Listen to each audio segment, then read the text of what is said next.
Days are passing by and we feel the pressure of the season growing stronger with each one. Sometimes it becomes hard to prioritize tasks as everything seems to need doing at once. We've realized that in some ways we work even more than we did in our old 9-to-5 jobs, but it's a different kind of work. Even when we keep going until dusk, it feels rewarding and we sleep better knowing that we've spent our days doing something meaningful.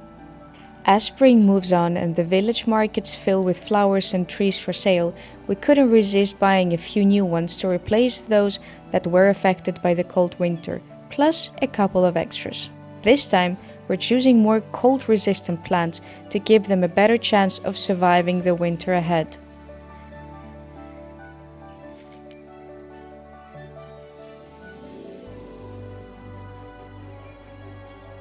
To plant our trees and give them a good start, we mix plenty of compost into the existing soil and remove as many stones as possible, something we have no shortage of in this garden.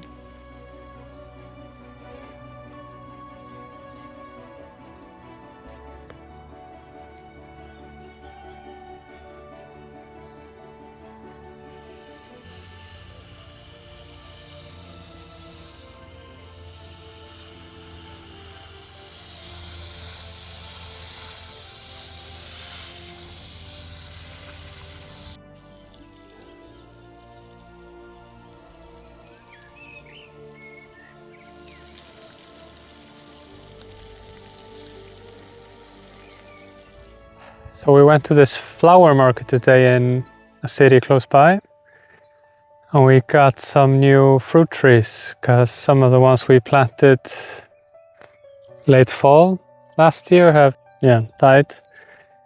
One orange tree and one lemon tree. And then we found a couple of other ones, one more avocado, because the one from last year seems quite bad, and one Mirabelle. So right now we're planting the last tree, the Mirabelle. We'll put in the description exactly what kinds they are. All these that we bought today should survive -8 to -11.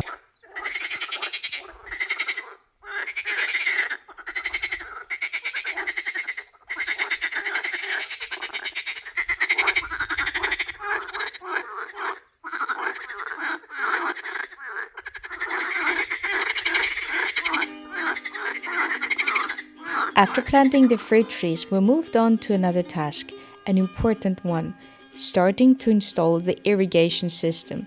Thankfully, we already have a water source close to the garden, which we use to fill the donkey's trough. So today I'm gonna start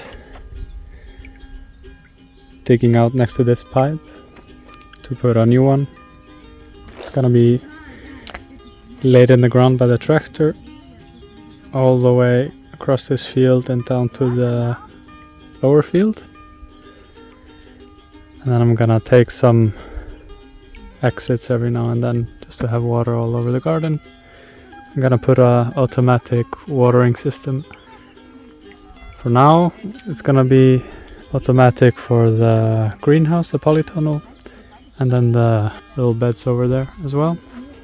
And then in the future, hopefully, it's just everything is automatically watering. And the first task here is to use this time and clean the donkey bowl.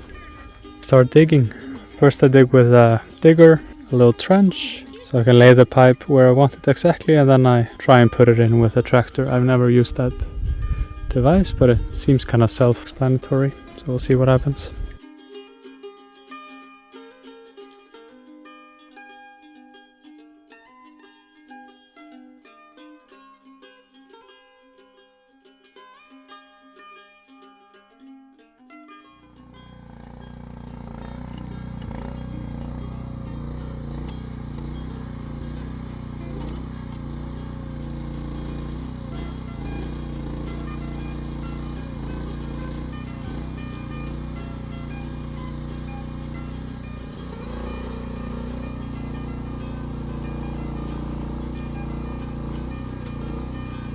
I think I'm ready to test the first little area.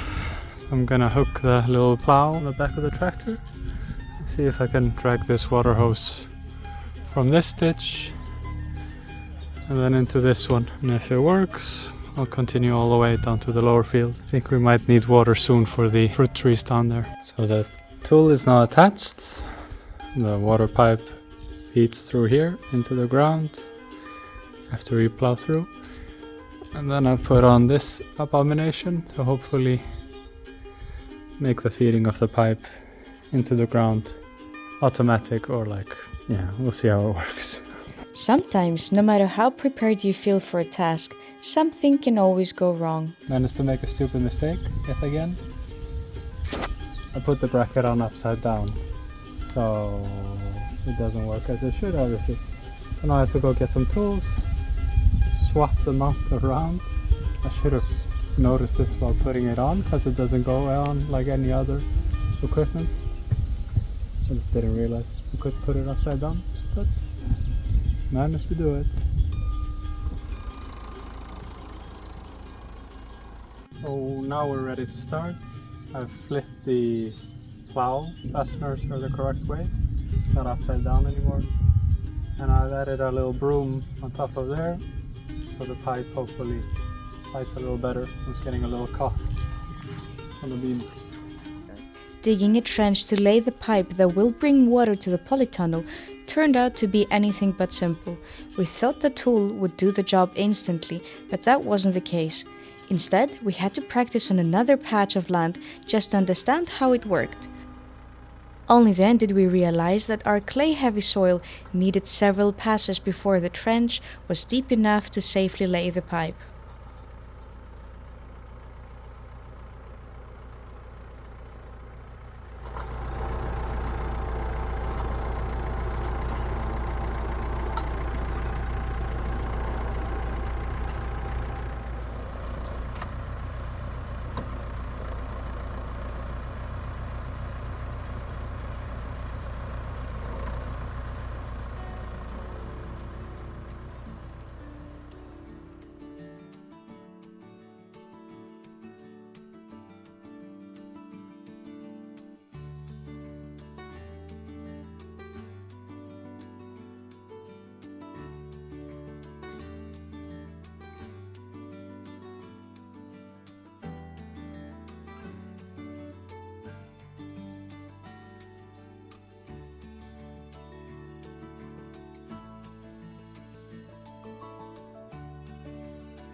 And while we were figuring out how to make it work, puzzling over possible solutions and sweating in the heat, we had our very curious donkeys clearly excited about all the activity and eager to take part in it.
The clay was so heavy that at times even the tractor struggled to move. But after several attempts, we were finally ready to lay the first pipe.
All the obstacles didn't stop us from getting this pipe under the ground.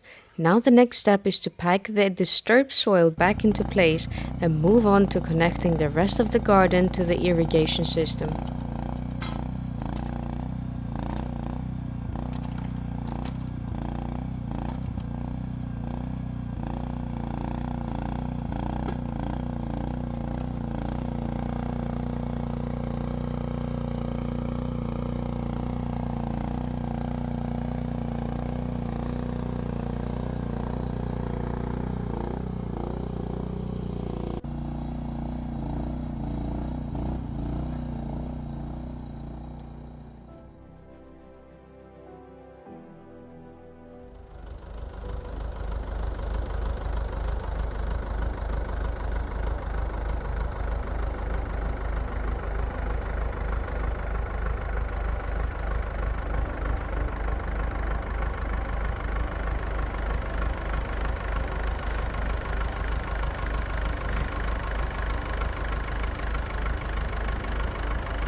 So laying the pipes for the irrigation system, check.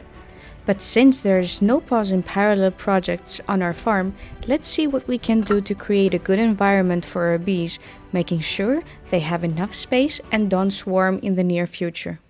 After an incident where a relatively large number of bees gathered under the roof and even inside the house, we began to wonder if we had a hive preparing to swarm in the wrong place. So we decided to take a closer look at our beehives, which at this time of the year need attention to help prevent swarming. But this check was a special one, as we managed for the first time to harvest our very first honey. It's been around another week since we checked on the bees, and they seem to be doing just fine. We're just checking on them to see if we find any queen cells that will force us to split them. And then we're checking on how the honey production is going. If we take a look at an end frame here, it's already heavy. It's all full. Absolutely full of nectar. Wow. So I think if there's no queen cell in here, we're definitely just adding another box. I don't remember exactly when you're supposed to do it. I think it's like either when 80% is full or 80% is capped off honey. But either way, it seemed to need some space now. Oh, here's the center one. A little bit capped there. And a lot capped on this side. It's looking very promising. Looks like we will finally try our own honey. Put this frame in the center. So they fill this out.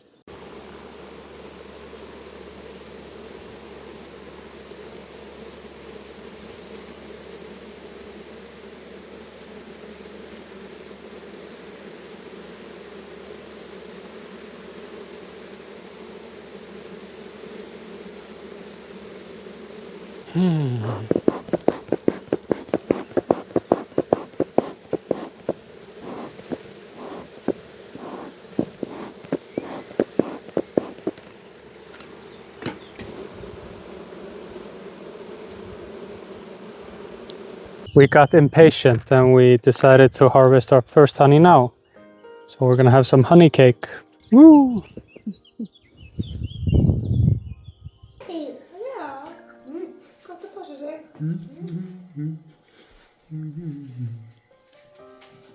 Sugar overdose.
So I've been looking through more of the bee stuff that came with the house, and I'm finding some interesting stuff. I'm pretty sure this is a little, what is it, transformer?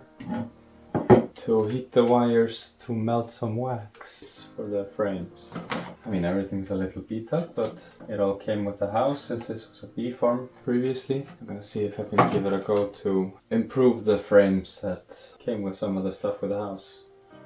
These look pretty new, or completely new, but I'm gonna give it a go to try and melt some wax to these frames so that the bees will have an easier time to fill them up. It does look like I need to cut a little bit to fit these smaller frames. I only found 4 of these tattered pieces, but might as well use everything we have. I'm gonna try and tighten this wire up a bit first. I put one on the bottom and the other big frame I'll put it on the top. Let's see what happens.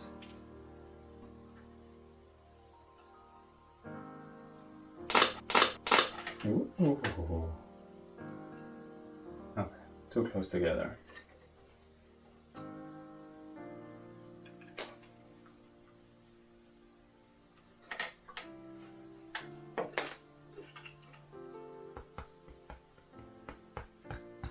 Looks like that was enough. So then they'll have something to guide them a little bit. Definitely need in the future to buy a mold to make these. It fused decently to the top wire, but pretty much messed it up with this bottom one. That will have to do.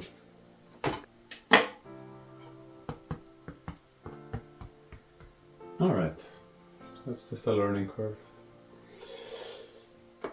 So today I'm gonna do the beehive. It's been 9 days since we harvested it at 1 full frame. So today I'm gonna check on them, and we're either gonna split the hive if there's any queen cells, or I'm maybe gonna add another honey super on top, depending on how they're doing. Oh, that's a lot of ants. Wow, that's completely capped. Completely ready honey. Now I just need to make sure there's no queen cell. Oh, that's heavy. Kinda wanna see the queen again. Haven't seen her since the first time I opened this season. 90% sure these are closed queen cells here. So it looks like we're gonna have to do a split as well. You see, if you look here, there are these oblong cells. 3 of them, definitely getting ready to swarm. Now, it would be ideal to find the queen. I think you're supposed to split the hive so that you take the old queen, but maybe it doesn't matter. Plenty of queen cells on this one. Let's go to the next one. A lot of nectar, 1 queen cell here as well. Jesus. Might be more queen cells here. More queen cells here. Ay ay ay. What's gonna happen? No queen cell. Yeah, 1 queen cell. Jesus. I find it very hard to spot the queen now that there are so many drones. I just took half the frames out. Don't know if I got the queen or not, in which box. So I left around 2 queen cells in this one. And then I'm gonna do something similar here. There's probably 100 things I'm doing wrong, but that's fine. Hopefully they survive. Yet again, probably plenty of things I did wrong here. Don't know everything, but it's now split. I don't know where the queen is, couldn't find it. There's a couple of queen cells in each hive now. Split them completely 50-50. And yeah. Guess I'll check on them in like 2 or 3 weeks and see what's going on. The work on our farm is never ending. The moment we say we're finished with one thing, another 10 appear. But it's all incredibly rewarding. We embrace the chaos and take things as they come. One thing is certain, one day we'll look back and wonder how we ever thought this was a calm life. Thank you for watching and following along on our journey and see you next week.